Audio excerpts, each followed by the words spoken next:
इंसान को बहुत सारी स्किल सीखनी चाहिए, मगर सबसे बेसिक और सबसे इम्पोर्टेंट आज भी कम्युनिकेशन है। अगर आपके पास ये स्किल नहीं तो आपका सारा टैलेंट बेकार हो सकता है, क्योंकि इस दुनिया में रहते हुए हमें दूसरों से बात तो करनी पड़ती है और ख़ुद को इंट्रोड्यूस भी करवाना पड़ता है।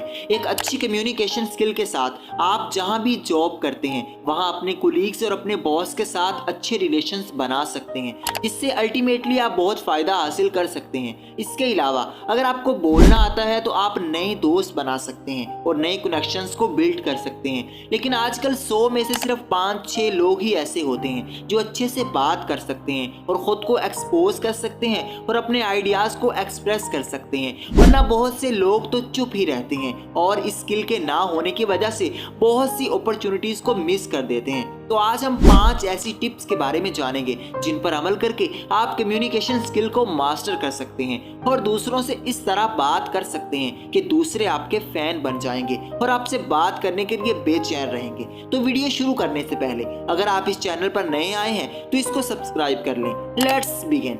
Tip number 1, eye contact and smile.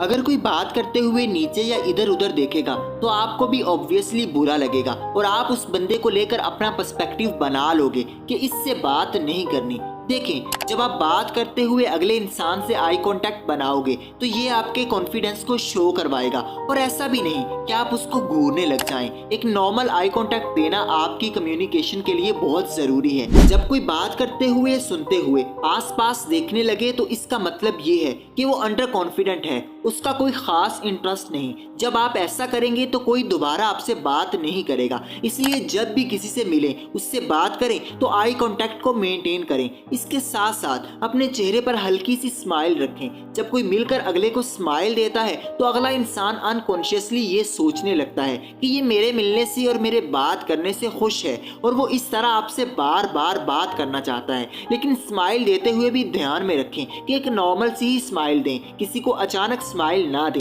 बल्कि 10 सेकंड का पॉज लें फिर स्माइल दें। Tip number 2, avoid same words. कल मैंने अपने दोस्त को फोन किया और उससे पूछा कि तुम कैसे हो। वो बोला कि बिलीव मी, मैं बहुत बीमार हूँ। मैंने कहा कि अच्छा, मैं तुमसे मिलना चाह रहा था। वो बोला कि बिलीव मी, मुझसे तो हिला भी नहीं जा रहा। मैंने कहा कि अच्छा मेडिसिन लो। वो बोला कि बिलीव मी, मैंने बहुत सारी मेडिसिन ली हैं। इस बात में देखिए कि मेरा दोस्त एक ही वर्ड बिलीव मी को हर बात में इस्तेमाल कर रहा है। जब आप एक ही लफ्ज को बार बार इस्तेमाल करते हैं तो ये शो करवाता है कि आप में नॉलेज की कमी है और आप कॉन्फिडेंट नहीं है। इसलिए इस बात का ख्याल रखें कि बात करते हुए एक ही लफ्ज को ना घसीटें, बल्कि अगर आपको 100 दफा एक ही बात करनी हो तो उसको भी मुख्तलिफ अल्फाज में करें, तभी लोग आपसे इंप्रेस होंगे। जब आप एक ही लफ्ज की जुगाली करेंगे तो लोग तब तो कुछ नहीं बोलेंगे, लेकिन आपके जाने के बाद आपका मजाक बनाएंगे और हंसेंगे। इसलिए नए अल्फाज के लिए अपनी वोकैबुलरी को स्ट्रॉन्ग बनाएं। इसके लिए सबसे अच्छा तरीका ये है कि आप टॉक शोज देखें और किताबों को पढ़ें। जब आप नए नए अल्फाज को पढ़ेंगे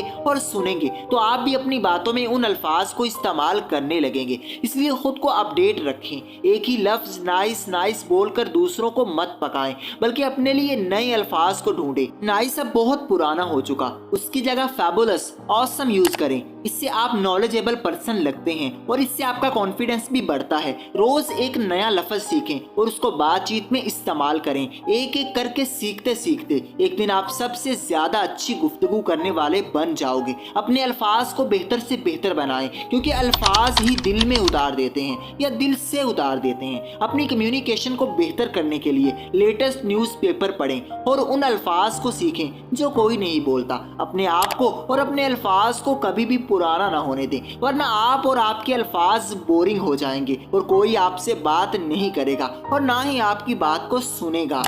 tip number 3, avoid direct questioning. जब कोई आपसे मिले और आप पर सवालों की बौछार कर दे कि तुम कौन सी क्लास में हो या कौन सी जगह रहते हो या तुम्हारी सैलरी कितनी है या तुम्हारी शादी नहीं हुई, तो ऑब्वियसली आप उससे उकता जाओगे। जब आप किसी से डायरेक्ट सवाल करते हैं तो अगला इंसान ऑफेंड हो जाता है कि ये तो मुझसे इंक्वायरी कर रहा है और आपसे बात नहीं करता और दोबारा आपके पास भी नहीं बैठता। कोई इंसान ये पसंद नहीं करता कि कोई भी आकर उससे ऑकवर्ड क्वेश्चन करने लगे। इससे पहले आपको उसके साथ अच्छा रिलेशन बनाना होगा और ये मुमकिन है एक अच्छी कम्युनिकेशन से। अगर आप किसी से कोई सवाल पूछना चाह रहे हैं तो उस पर डायरेक्टली वार ना करें, बल्कि इन 2 ट्रिक्स को यूज करें। नंबर 1, अंदाजा लगाएं। अगर आप किसी से ये पूछना चाहते हैं कि तुम्हारी सैलरी कितनी है, तो तुम उससे ऐसे पूछ सकते हो कि तुम्हारी काबिलियत देखकर तो लगता है कि तुम्हारी सैलरी 50,000 से कम नहीं होगी। अगर तो आपका अंदाजा गलत हुआ तो वो खुद ही कंफर्टेबली आपको बता देगा कि उसकी सैलरी कितनी है। अगर आपका अंदाजा सही हुआ तो वो आपसे अच्छा कनेक्शन बना लेगा, क्योंकि डायरेक्टली सवाल करने से हर कोई अनकंफर्टेबल हो जाता है। दूसरी ट्रिक ये है कि खुद को इन्वॉल्व करें। अगर आप किसी से ये पूछना चाहते हैं कि उसको कौन सा गेम पसंद है, तो आप उससे डायरेक्टली ना पूछें, बल्कि उससे ऐसे बात करें कि मुझे तो क्रिकेट पसंद है, हॉकी मुझे बिल्कुल पसंद नहीं। तो अगला इंसान खुद ही अपने बारे बोलना शुरू कर देगा और आप अच्छे से कम्युनिकेट कर सकोगे। Tip number 4, quality. कहते हैं कि बेवकूफ जिस बात को पूरी किताब में कहता है, अक्लमंद उसको सिर्फ एक लाइन में कह सकता है। इस बात से कोई फर्क नहीं पड़ता कि आप कितनी देर बोलते हो, बल्कि इस बात से फर्क पड़ता है कि आप क्या बात करते हो और कैसे एक्सप्रेस करते हो। घंटों लंबी लंबी स्पीच भी वो काम नहीं करती जो कभी कभी एक जुमला कर जाता है। इसलिए क्वांटिटी के बजाय क्वालिटी पर फोकस करें। ये बात जहन से निकाल दें कि मैंने 1 घंटा बोलना है। अगर आपकी बात घंटे में भी किसी को समझ नहीं आई तो आपका घंटा बोलना फजूल है, बल्कि अगर आप अपनी बात सिर्फ 5 मिनट में ही कन्वे कर देंगे तो आपकी वैल्यू बढ़ेगी। कुछ लोग बात करते हुए इतनी लंबी लंबी कहानियां सुनाना शुरू कर देते हैं जिससे सुनने वाला तो क्या, वो खुद ही बोर हो जाते हैं। इससे आपकी कम्युनिकेशन पर नेगेटिव इफेक्ट आता है। हमेशा अपनी बात को मुख्तसर रखें और अपने अल्फाज को कीमती बनाएं। टू द पॉइंट बात करें और अपनी गुफ्तगू को फजूल में लंबा ना करें। जैसे कि अगर आपने अमेरिका का विजिट किया तो आप ये कहेंगे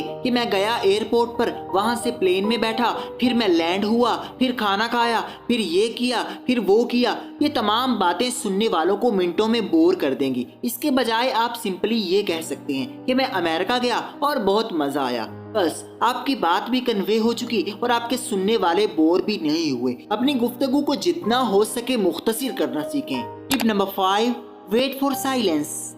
जब आप बात करते हुए अगले इंसान की खामोशी का इंतजार नहीं करेंगे तो आपकी बात फजूल होगी, क्योंकि आपकी बात को कोई नहीं सुनेगा। इसलिए अच्छी कम्युनिकेशन के लिए पहले सबको खामोश होने दें, खुद पर काबू रखें, एक ही लम्हे ना फटें।